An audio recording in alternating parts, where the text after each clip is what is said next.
Ул җырны башкаручы да табылды. Зөһрә Сөхәбиевга тукталып без ялгышмадык.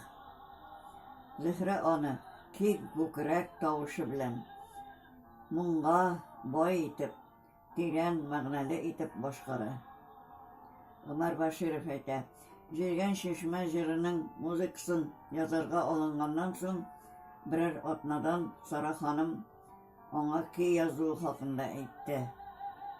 Язуын яздым да, үземне канәгатьләндерми әле, диде.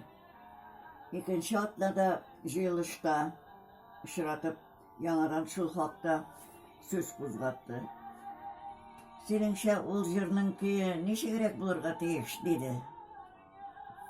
Аның музыкасында халыкның табигатькә мәхәббәте сизелсен иде. Аннары килеп